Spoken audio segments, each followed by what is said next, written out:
Let's face it, disastrous mishaps and wrongdoings on the news are typical enough that we can undoubtedly block them out nowadays.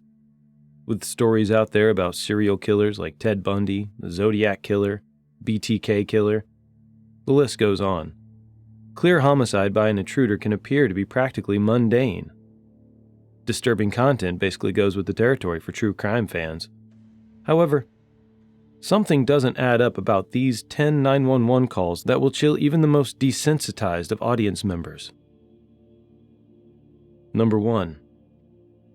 The murder of an elderly woman. The 911 call that documented the final moments of Ruth Price are one of the most popular and dubious calls on this list. What starts as a portrayal of a man hiding outside Price's condo closes in her shouts and sobs for help. The 911 administrator neglected to get her location, and the killer was able to get away before the police showed up. The tape's believability is generally questioned in light of an absence of data on the underlying wrongdoing, just as the administrator's peculiar break from convention. Be that as it may, a few officials have guaranteed this recording is introduced as certified in a dispatcher training program and is utilized to show what not to do. This is Ruth Price of 3877. What's the problem, ma'am? Checking the place out. How? Well, he went in the back. I have an apartment in the back, and he said he was looking for my door and said he's looking for an apartment. So I live alone, and I'm an old lady. I don't have no idea.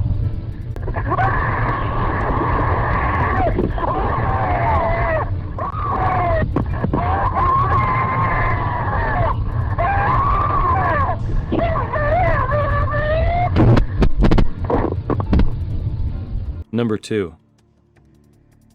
My name is Charles Hendricks Foster, and I am about ready to kill my wife. The scariest piece of this story is that Charles Foster was sitting right next to his wife while making the 911 calls that night in which he was threatening to kill her. He requested that the operator send police to arrest him before he killed his significant other, and would not respond to any further inquiries as he hung up a few times. Foster turned out to be progressively disturbed and appeared to be barely ready to understand the operator, not to mention get his story straight. He asserted that he had smacked his wife in the face because she was drunk, before promptly countering this by saying they hadn't been drinking at all, and that he was insane. Police showed up to find that he'd stabbed his wife in the chest. The police were able to get her some assistance in time to save her life and arrest Charles Hendricks Foster. Oh, my name is... How stupid can you people get? My name is Charles Hendricks Foster. Have you done anything to physically hurt her yet? Yes, ma'am, I have. What have you done? I punched her in the face because I really want to kill her right now. Because she's a f***ing drunk. I don't care. I want her dead.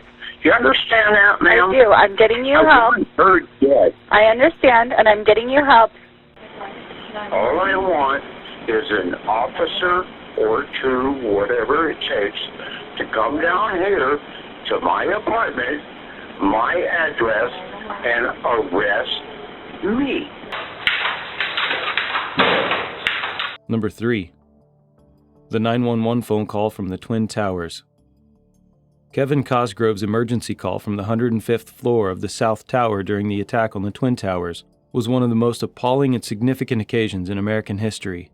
During the call, he turns out to be progressively debilitated as the smoke is getting thicker, his breathing becoming louder and difficult.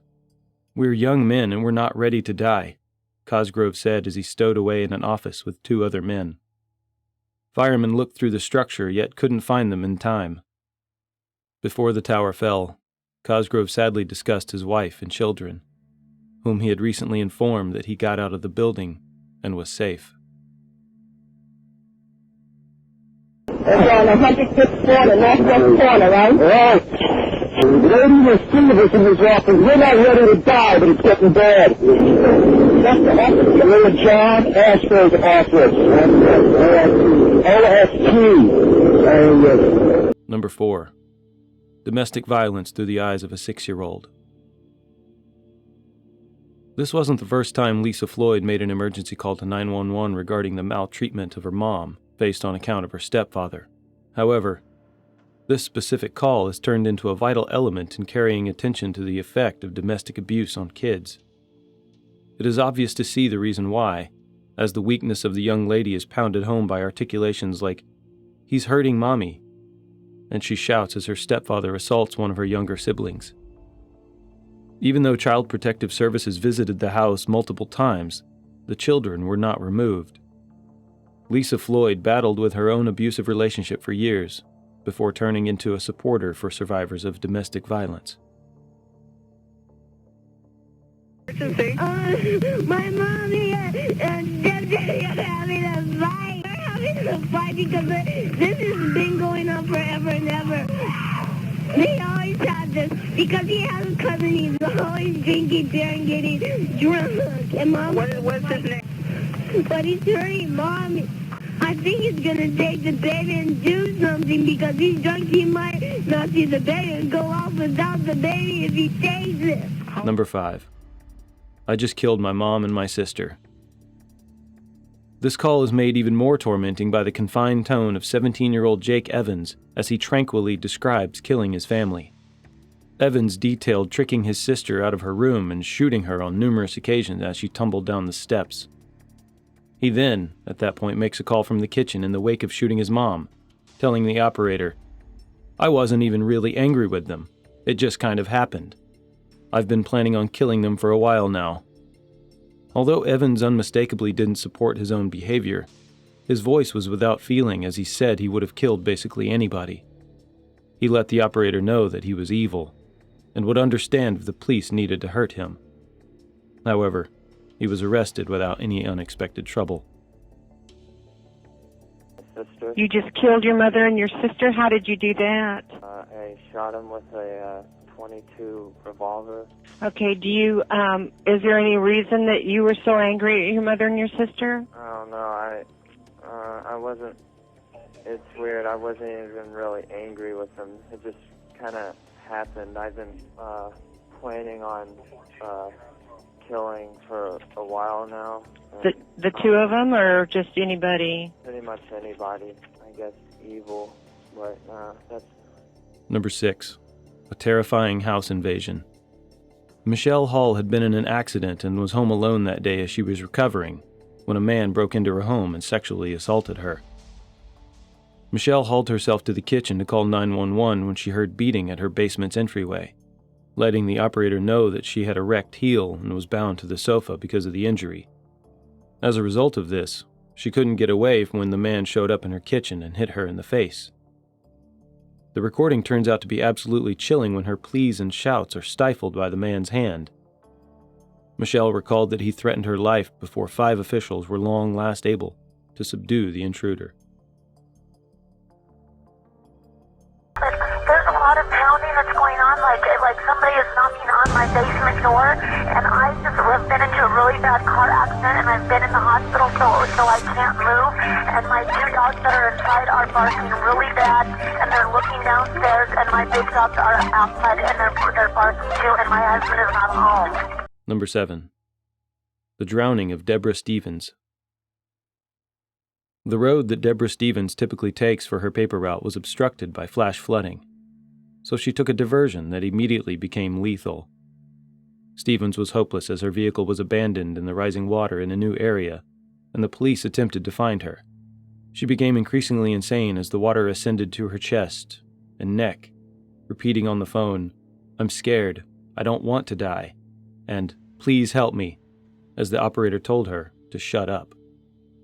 Although firemen showed up before her vehicle had been completely submerged, they were obstructed by the rising water until close to 60 minutes after Deborah had called. When they reached her vehicle, she had run out of oxygen and could not be saved. An internal investigation of the 911 operator was directed, yet no charges were made against her. All the way up to my windows, and I can't get out, and I'm scared to death, ma'am. Can you please help me really bad? I need you to calm down. I need you to tell me where you are. I don't know, ma'am. I'm on the end of Kincaid down here by these apartments. There's some apartments on Kincaid. I don't know what they're called. I'm scared. Apartments over here. where these people are at. They can all see me. They're all standing out there watching us. Miss Debbie, you're going to have to shut up, okay? Number 8. The call before the crash. The shortest call on this list lasted only 50 seconds. Chris Lestrella was in the vehicle with his sister, brother-in-law, and 13-year-old niece when their gas pedals stuck to the floor and sent the vehicle crazy. Lestrella quickly said that they had no brakes and were moving toward an intersection at the end of the freeway. Their Lexus eventually reached 120 miles an hour when it hit another vehicle, went through a fence, and had become airborne. Seconds before plunging to their demise, somebody in the vehicle yells, "Hold on," and "Pray," before shouts are heard and the call is lost. Every one of the 4 travelers died due to blunt force trauma before the vehicle burst into flames. I'm sorry, your cell phone's cutting out. We're going north 125. Mm-hmm. And accelerated step. We're going 120 Mission Gorge. We're in trouble. We can't. There's no brakes. Okay. Gorge and freeway half mile. Okay, and you don't have the ability to turn the vehicle off or anything? We're approaching an intersection. Hold on. Pray. Okay. Oh shoot. Oh. Okay. Hello? Number 9. They're going to kill my mom and dad. A 7-year-old boy calls 911 after 3 gunmen storm his house through an unlocked door. He takes his sister, the phone, and hides in a bathroom. The men were unaware that 7-year-old Carlos had called 911 with the phone. The operator, on the other hand, helped Carlos calm down by talking to him like a family member. The call turned out to be even more terrifying as the gunmen overheard Carlos on the phone and broke down the bathroom door. As they found out that the boy had called 911, they immediately fled. Carlos was called a hero for saving his family as the intruders left without taking anything or harming anyone. 911, feature emergency. Guys, we're gonna kill my mom and dad. Can you close really fast? Bring some cops and all of them. Listen to me, take a deep breath. I already have the police coming. I'm ready to Timmy, where are you at in the house? Inside the bathroom. Number 10. One message, no repeat. A 78-year-old man killed his 21-year-old wife for no apparent reason. He told 911 that he will give someone a chance to take their child, and then he promises to turn the gun on himself. He makes good on this threat. After some time, the neighbor that the man had called to pick the baby up also made a call to 911 reporting that the man had shot his wife and was about to burn their house down. The neighbor did go get the 3-year-old baby, where the man gave her over without incident, and as soon as he had shut the door, he took his own life. After the couple was found dead, the operator suggested the neighbor keep the baby busy and distracted from all the chaos going on. I just want to let you know that I killed my wife and that I have a baby in here. I called my neighbors to pick up the baby. Anybody who will pick up the baby is all right.